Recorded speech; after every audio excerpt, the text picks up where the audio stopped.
Hello, you are listening to the Natural Healing Show for UK Health Radio. I'm your host, Catherine Carrigan, medical intuitive healer and Amazon #1 bestselling author. You can find out more about me and my work at catherinecarrigan.com and unlimitedenergynow.com.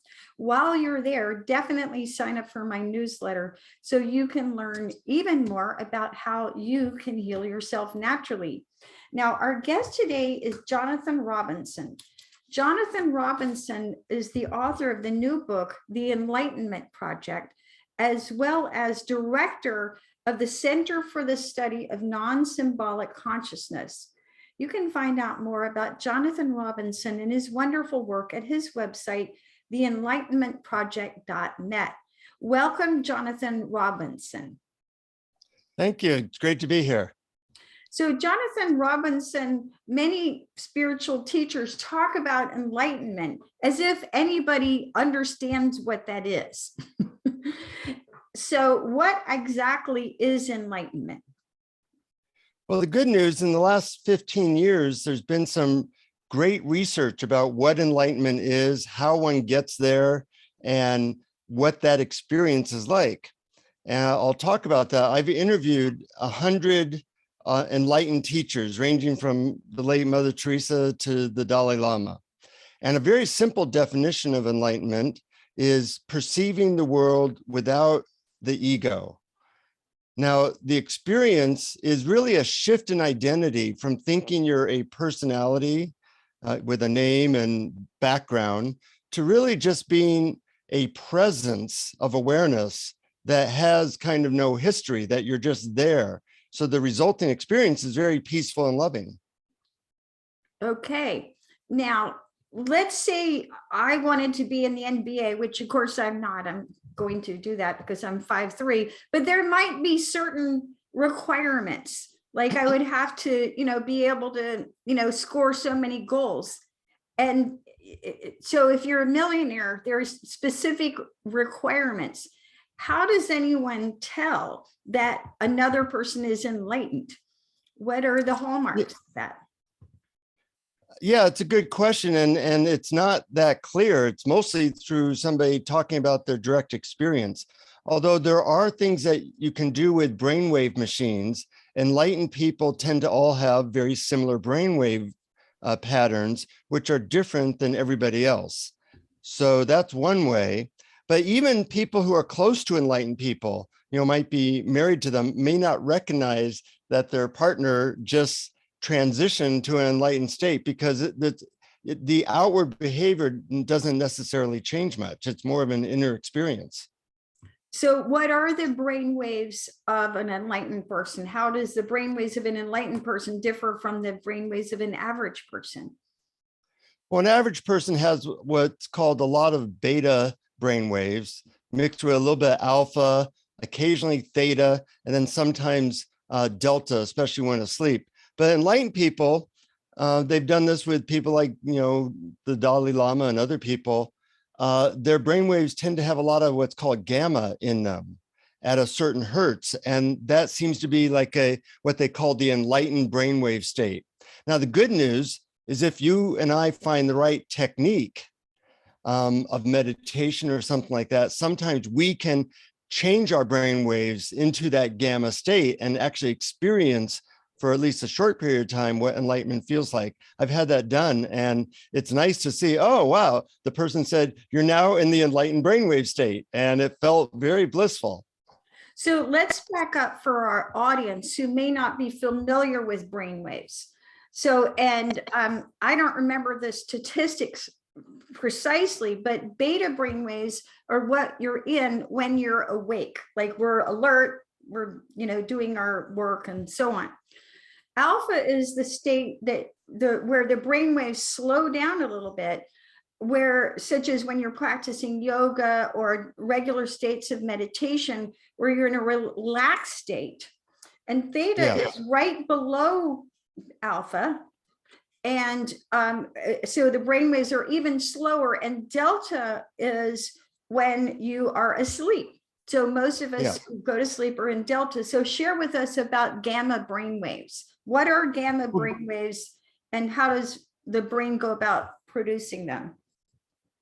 Well, gamma brainwaves are actually a new discovery because not many people had them. They had to wait until they were interviewing enlightened Buddhist monks to find them.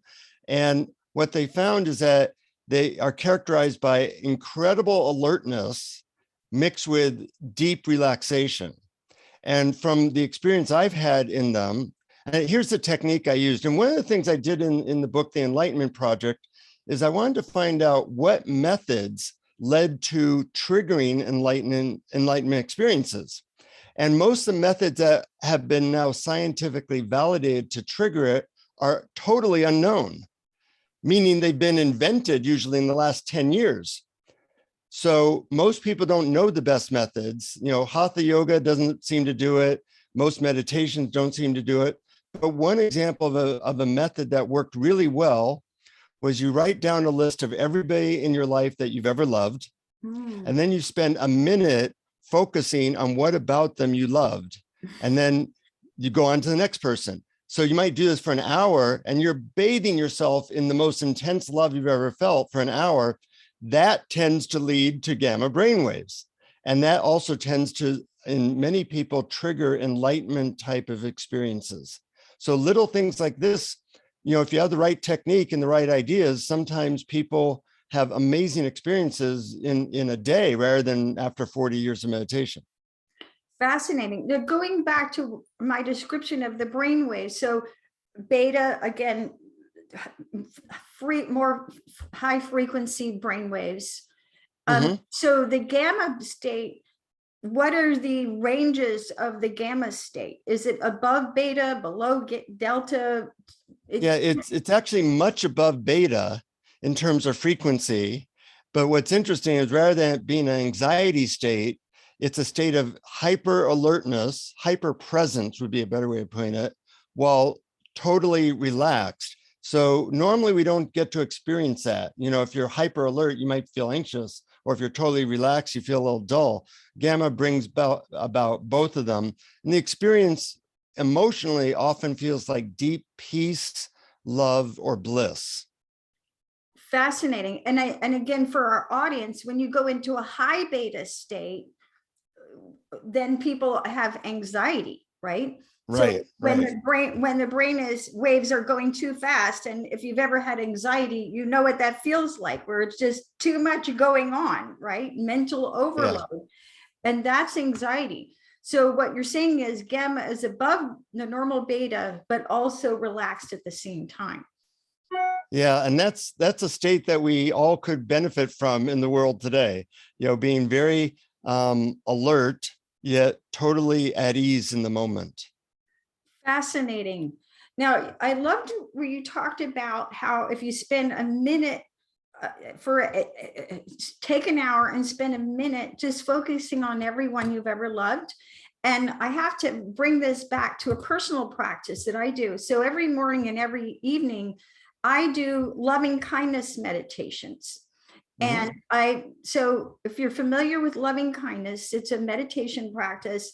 And you think of people, so for example, I'll think of people that I love, and there's 13 people that I pray for every single day, twice a day, as well as other people who make it on the list. But loving kindness says, may Jonthan Robinson be well and free from illness.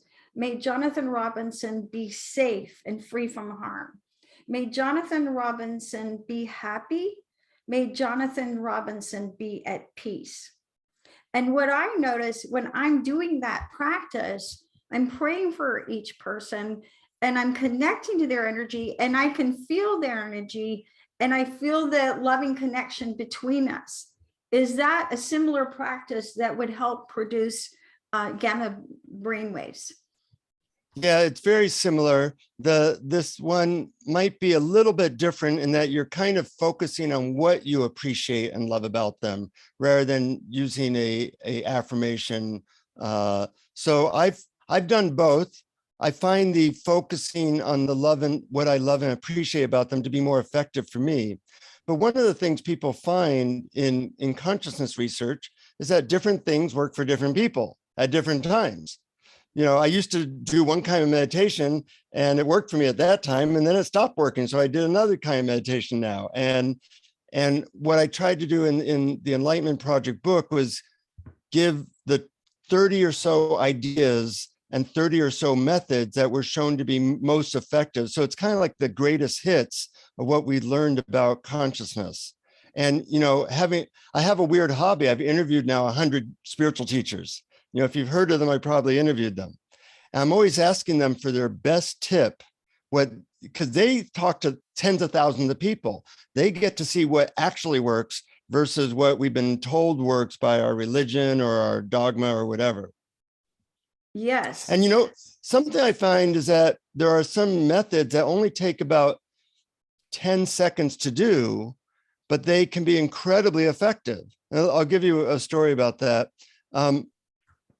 When I would talk to these teachers, I'd say, what are the keys for higher consciousness? And I thought a lot of teachers would mention love, which they did, but a surprising amount of people mentioned gratitude as a doorway to higher consciousness.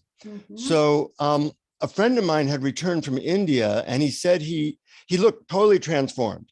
And he said he had learned a magical mantra that made him feel gratitude all the time.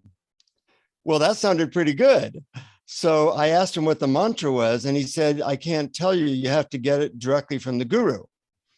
So I go all the way to India. Have you been to India, Catherine? I actually have not been to India.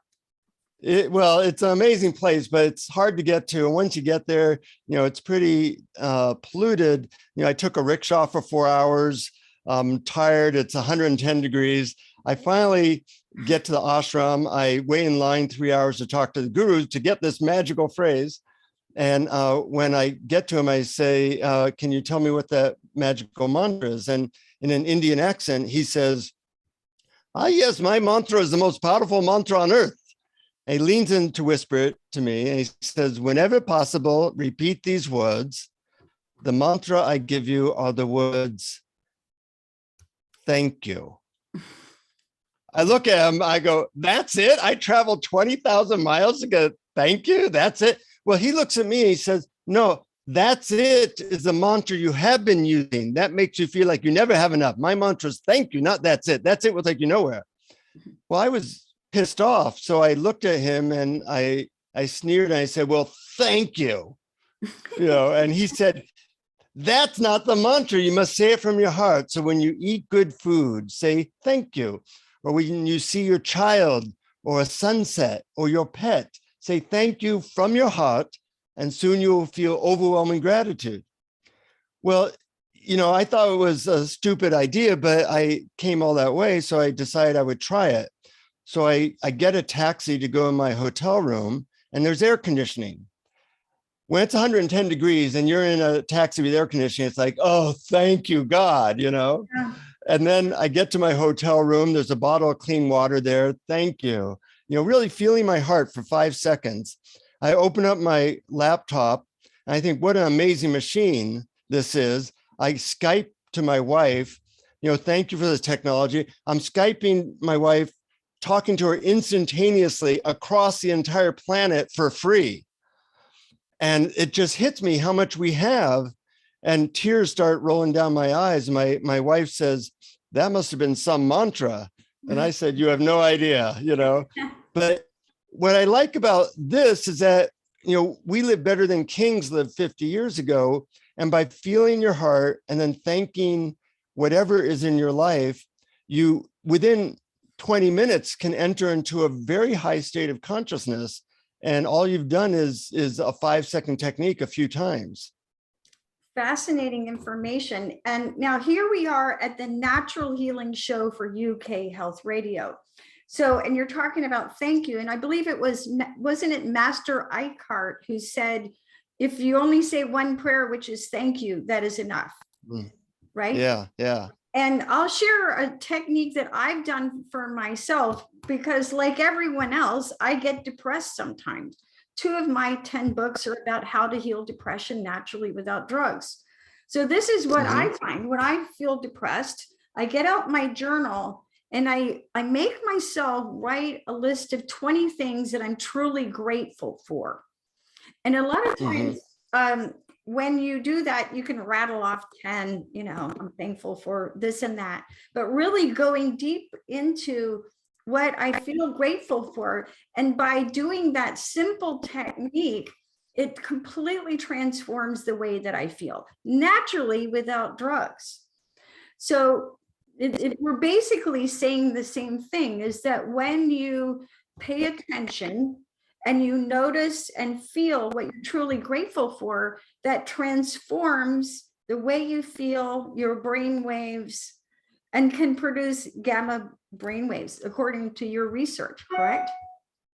Exactly. And really, I think everybody has to experiment to see what really works for them, what gives them the biggest bang for the buck. And a lot of people are stuck on methods that were invented 2,000 years ago when the world was very different. Nobody even has a 30-year-old computer, but we're using 2,000-year-old methods, to try and find peace. And I think we need to know what the best methods, the best ideas are for the world we live in now. And that's why I interview all the, these spiritual leaders and find out what the growing technology is, how are things moving. 30 years ago, I interviewed a lot of spiritual teachers and none of them mentioned body practices. Now I have a podcast called Awareness Explorers, in which I interview spiritual teachers.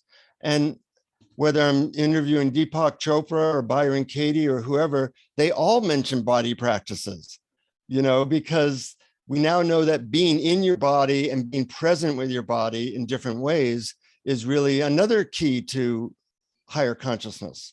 Yes. Well, as a yoga teacher of 27 years experience, and at age 63, I still teach yoga 8 times a week, I can attest that being in the body, feeling relaxed and feeling good in your body, I don't know whether that creates enlightenment, but it certainly creates a state of bliss. And yeah. Now, on that note, let's take a break and listen to a message from one of our commercial sponsors. Hang in there, be with us, and we'll be right back.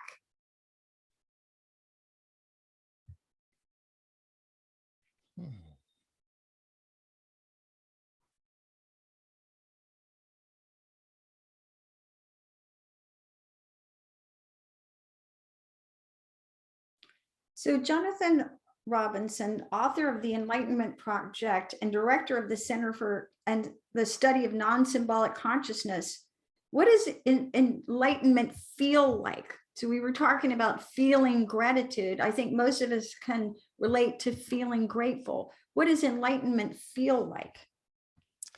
Well, we have this one word, enlightenment, just like we have one word for snow, whereas Eskimos have like 50 words for snow. They know snow better than you and I. So enlightenment is really a continuum from barely enlightened to really deeply enlightened. And they feel different depending upon where you are on that continuum. When you're slightly enlightened, we'll call it, you might feel a little bit peace. Your negative emotions don't last very long. When you're very enlightened, you feel such intense peace and bliss that you don't even have a sense that there's a personality there at all. You're just like a presence of intense peace and bliss. So most of us has had at least some experiences, maybe watching a sunset or being in nature or making love, where we feel something beyond our own limited ego. And but enlightened people feel that all the time. So are there people alive today who are generally recognized to be enlightened? Yeah, there's, it's not as rare as we think it is. We think it's, there's a Buddha, there's a Jesus. No, I personally know 80 enlightened people, and who I've spent enough time with. I've interviewed them for hours. I know what their experience of life is. it's not like your neighbor's probably enlightened, but, there are people out there, some of them we know, like the Dalai Lama, Eckhart Tolle, Byron Katie, Adyashanti, Deep, there's some popular people, but there's also people who literally work at a supermarket and they somehow transition to this new state, maybe spontaneously or maybe after years of meditation. But I think it's not as rare as people think it is. Now, your book, The Enlightenment Project, talks about 30 different methods that help a person become enlightened. We talked about one of them, which is focusing on love. Would you share with our audience some of your favorite methods from the book? Yeah, one that I like, because I can do it at any moment, is you can imagine that you were just born. You don't know anything. You just got here either from a different planet or you were just born into a physical body, and you don't really know what anything means. It's like you see colors, you hear sounds, you maybe hear thoughts in your head, but you don't even know what that means. Everything's brand new each moment. And it's kind of like you have no history, like you just got here. So there's sensations that go through your body, but you're not labeling them as depressed or good. You're labeling them as, oh, that's an interesting sensation, or, and then you also become aware that you have an awareness of all this stuff. And really, when you feel you're a presence of awareness and that you just got here, there's no like history or baggage, that is pretty close to what enlightenment is like. And sometimes I just remember, oh, I don't know what anything means. It's all just sensations I'm experiencing that my ego then interprets. So sometimes I ask myself, can I see through this layer of ego to just being here now? Okay, so is enlightenment a state of being here now? Yeah, that would be a good definition. Obviously, I like to say, here's another method I sometimes use, which is right now is the most important moment of my entire life. Because the past is a memory, the future doesn't exist. Right now is always the most important moment of your life because it's the moment you're in. But normally our minds kind of think now is a little bit of an inconvenience because we're trying to get somewhere else. And that wanting to get somewhere else keeps us from fully embracing and being open in a heartfelt way to this moment. So we generally need a technique such as, thank you, or being just born, or this moment is all that exists, to remind us to get back to this present, which, if we're fully present and fully open, is a beautiful experience. So what's interesting about what you just said, Jonthan Robinson, in my work as a medical intuitive healer, when I'm doing a medical intuitive reading, I look at many, many things. Usually people come to me because they're wanting to solve problems. But one of the things that I can look at is, this is interesting, what % of your energy is tied up in the past, and what % of your energy is tied up in the future, and how much is it in the present? And for most people, it's like they're in the past or in their future and very little attention on the present. And in fact, I think many people who suffer from addictions, they're trying to distract themselves from the present moment, right? And whether it's drinking alcohol or taking drugs or eating or over exercising or overworking, it's all about avoiding the present moment, right? We all do it. And luckily, methods for making an opening to the present moment have gotten better in the last decade, in my opinion. And I try and share a bunch of those ideas in the book, because the present, sometimes initially, if you're struggling with addiction or depression, these are things I struggled with in the past, so I know this territory. It can be hard to then say, well, just be with that. Well, we sometimes need little helpers to make it a little bit softer, easier to be with what might feel like unpleasant emotions. Yes, yes. And yes, that's why personally I find yoga to be so helpful, because it trains you to be able to be present with yourself when you're feeling all kinds of things. Well, you know, I have an interesting gift. I was a very depressed and suicidal teenager, but I was also incredibly lazy. So I realized that some of these spiritual disciplines weren't going to work for me, because if something took longer than about 3 minutes, I'd lose interest. So I developed a hobby of finding methods that could be done in usually under 2 minutes that still worked for me. You know, so I did yoga for a while, but then I became like, I'm too lazy to do that, you know? So my hobby of finding these methods that were really easy to do first was to serve me, but then as I wrote about them in my books, Oprah liked the ideas as well. You know, there's a lot of lazy people out there, so the books became popular.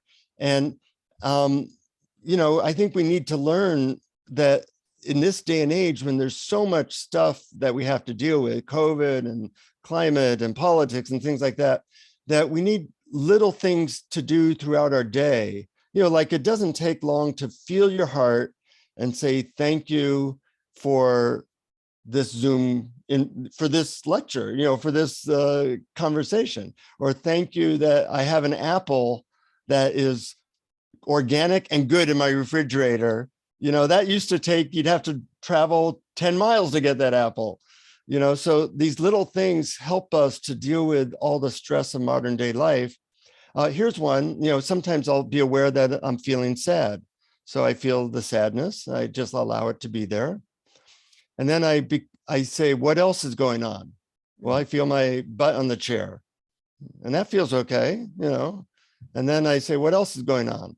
Well, I notice that my dog is over here and I love my dog and I feel a little bit of that. And then I say, what else is going on? And I say, well, I'm aware of all these things.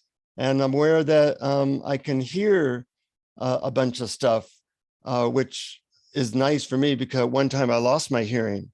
And so I call it include. And when you include that you are just a presence that notices all these things, from that presence, you start to feel really peaceful. And, you know, if I'm stuck in emotion, just kind of gain that perspective and opening up is another method that I use. It takes, you know, maybe 10 seconds, 15 seconds. And I immediately step out of my story, which is usually a sob story. You know, I don't like this, I don't like that. And I get back to a state of presence. Now, what is the difference between traditional religious practice and enlightenment? So again, here at the Natural Healing Show, people of all different religions, literally all over the world, are going to be listening to us talk. And so what's the difference between traditional religious practice and enlightenment? Well, in tradition, I think they all point in the same direction, but a lot of religions were created a couple thousand years ago, and they were dealing with a very different world than we have now. So some of the methods, although I think they can be useful and some of the ideas are useful, you know, Jesus said, love everyone, you know, Buddha said, peace is within you, things like that. They're all good messages. But I think that people can get lost in the ideas and lost in the dogma and lose the direct experience of peace in this moment. So enlightenment is focused not so much on ideas, but on an experience of being in relationship to now. And it doesn't really have a specific approach, more than, you know, just try different stuff and see what works for you. Okay. Now, but you know, I've spent a year in a Buddhist monastery, a year in a Christian monastery, a year in a Jewish monastery, and a year in a Hindu monastery. So I have a rather eclectic look at this. And I think they all have good stuff, but eventually you have to say, well, what seems to call to me now? And what seems to help me be a loving, peaceful person the most. And with that wonderful thought, let's take another break and listen to a message from one of our commercial sponsors. Hang in there, and we'll be right back with Jonthan Robinson.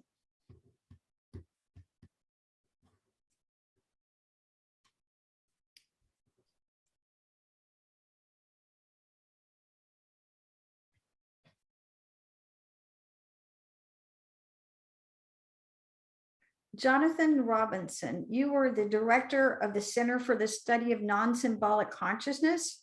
What one piece of advice do you think would be most helpful to any spiritual seeker? Well, one piece of advice is that it's helpful to have what I call an experimental attitude.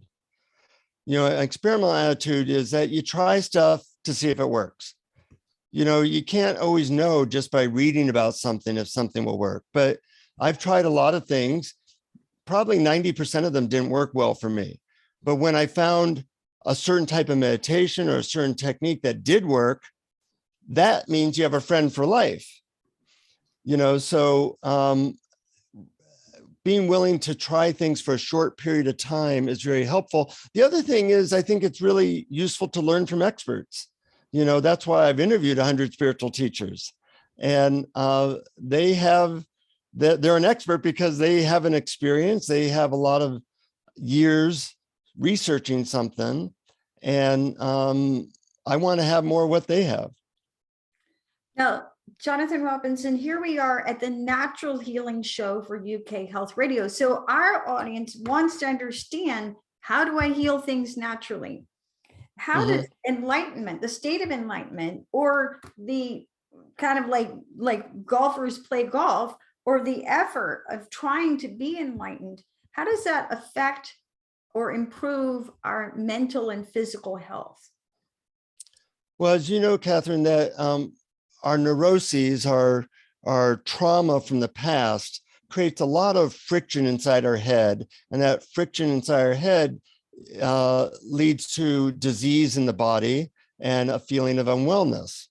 So enlightenment, when you reach higher states of consciousness and you feel good, it's like a tonic for the body. And it makes it easier also to work through some of those traumatic things in the past, because you're no longer resisting them. What you resist persists.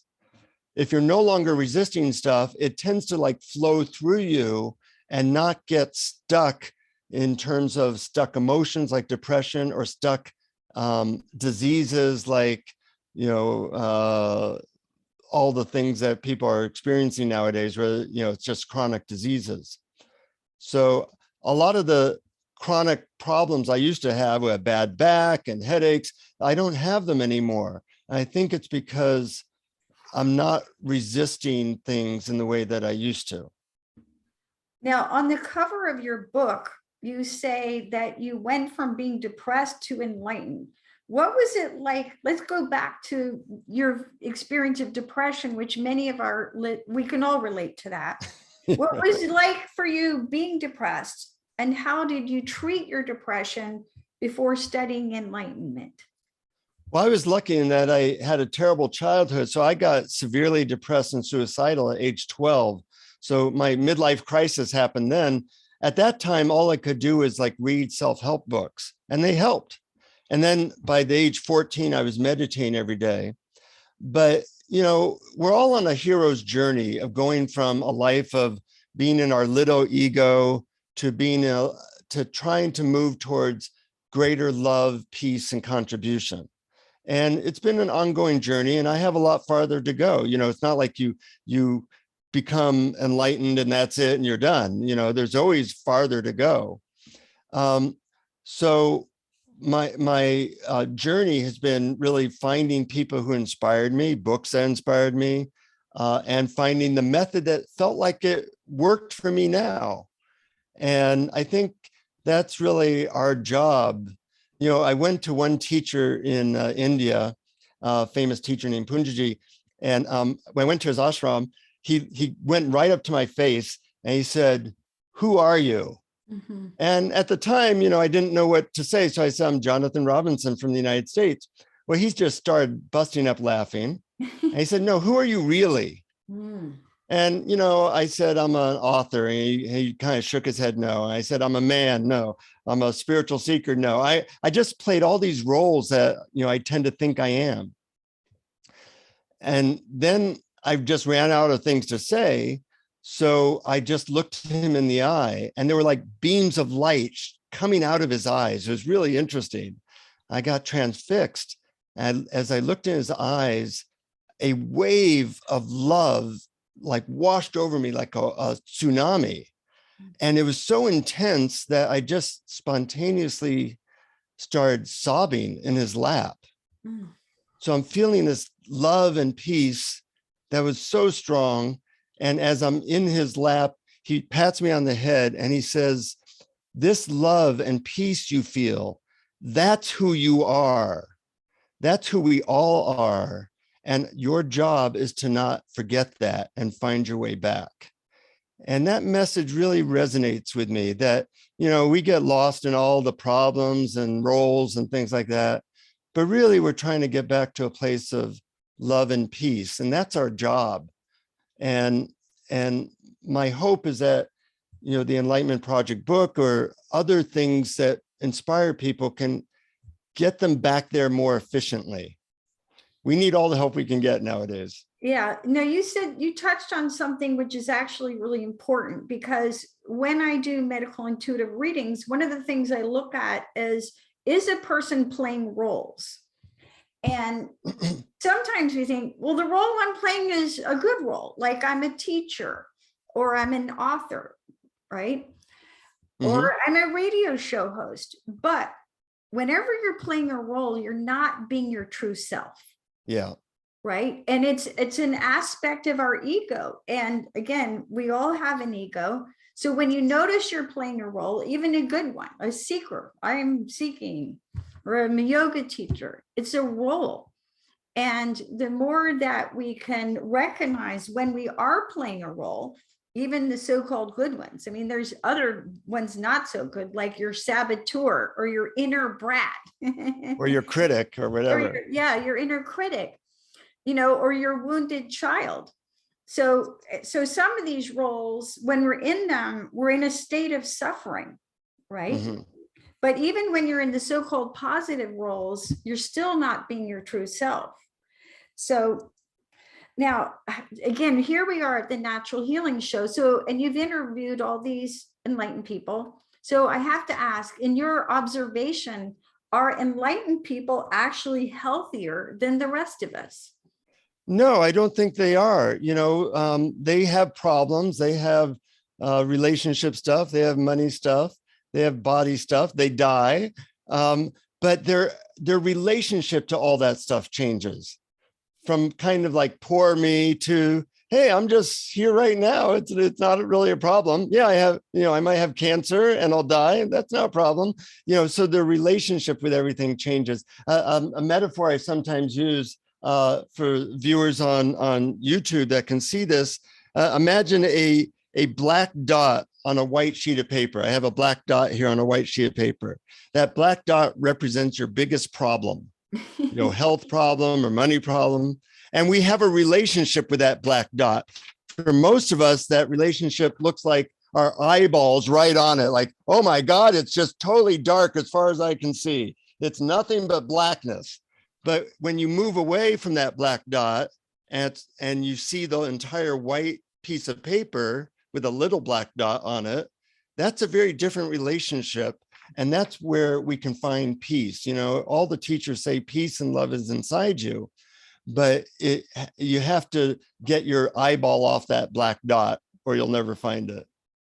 Now, Jonthan Robinson, you've interviewed all these enlightened people and you've gone to ashrams. Does a person actually need to have a guru in order to be enlightened? No, they don't. That was a model that worked for thousands of years.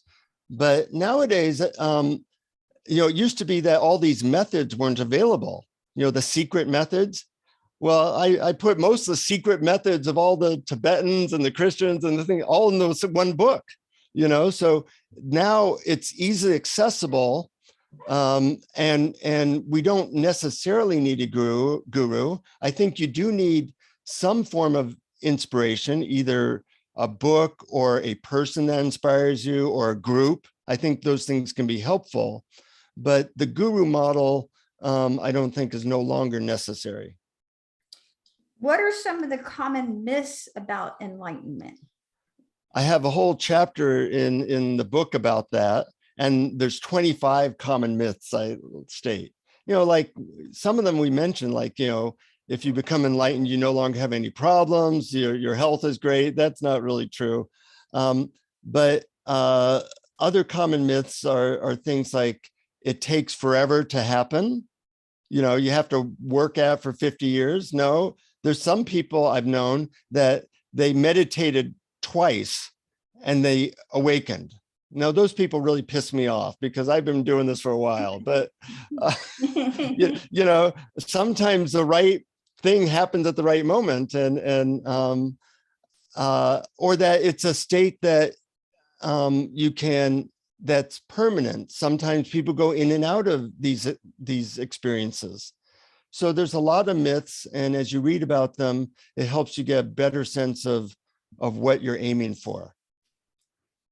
Now, of all the enlightened people you've interviewed, who is your most favorite and why? Well, it's hard to compete with the Dalai Lama. He was like the joy of a 5-year-old kid with the wisdom of, somebody 10,000 years old. And I love his sense of humor. One of the things that happened with him is I asked him the question, how do you deal with conflict? Like, I help a lot of people who are having marriage conflict. And he said, oh, I'll give you an ancient Tibetan talisman to help you with that. And he leaves the room, comes back, and he tells me to close my eyes. And he says, this thing that I have will help people get over conflict really quickly. And when I opened my eyes, he had a big red bozo nose on his nose. And he said, very hard to argue with somebody with a big red bozo nose on their nose. So I loved him. But, getting to know Wayne Dyer, Ram Dass, Byron Katie, Adyashanti, all these people, they're very uniquely themselves. And there's a certain energy or love or kindness that comes from most enlightened people that I just loved being around. Now, as you know, and you talked about meditating as a teacher, many people practice meditation. And in your experience, can meditation lead to a state of enlightenment? And if so, what kind of meditation? Because there's lots of, God only knows how many kinds of meditation, right? Yeah. Well, meditation is one really helpful tool that makes an enlightenment or awakened states much more likely. You might find enlightenment while, eating a hamburger, but it's not as likely. So if you want to reach higher states of consciousness, meditation is a very key tool. One of the things I do when I interview people is I ask them, can you give me your best 10-minute guided meditation? And on my website, awarenessexplorers.com, I have 100 guided meditations from all these teachers for free, because I want people to find something that works for them. And some of these guided meditations are really mind-blowing. They're different than they were 10 years ago.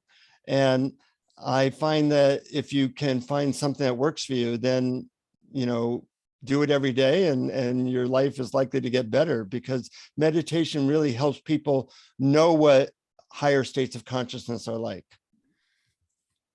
Fabulous. Now, you've talked about how over the past 30 years, you've interviewed many spiritual teachers. How do you think spirituality has changed during this time? Well, like any field, like, our smartphones are improving every year. Mm-hmm.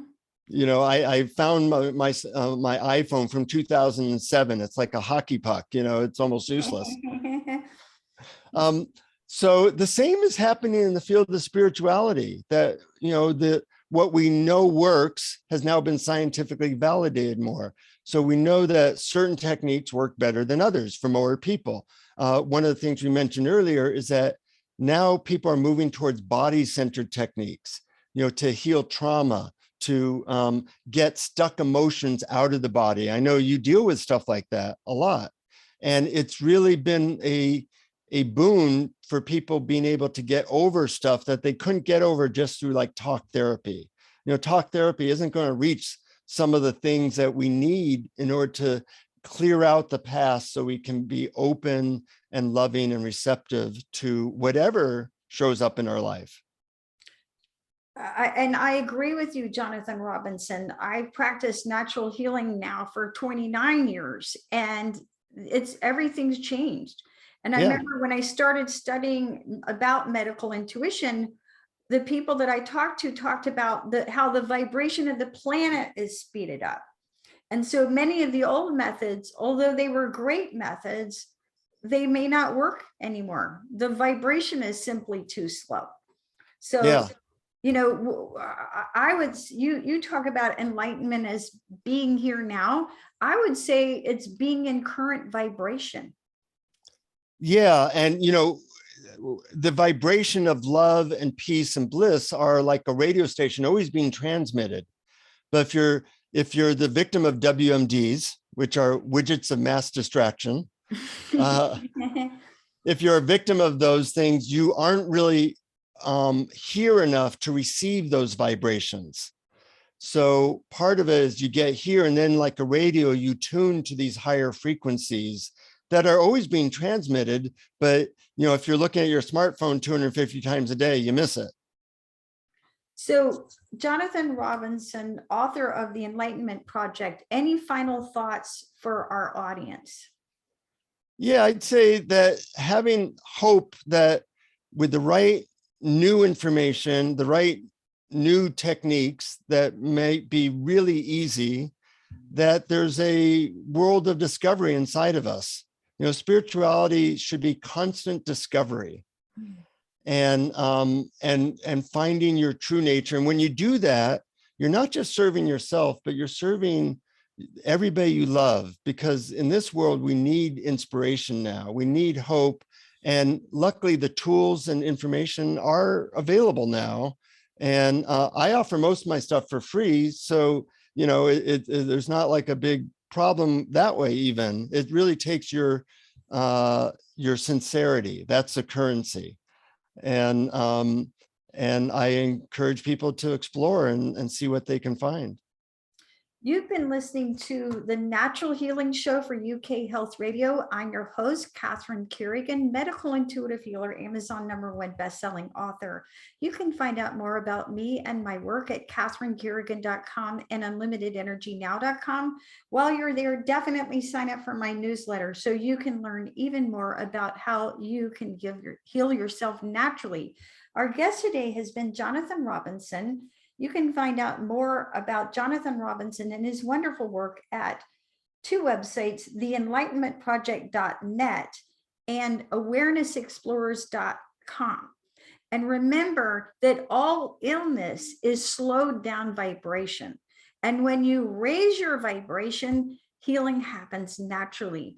Thank you so much for listening, and we'll see you next time.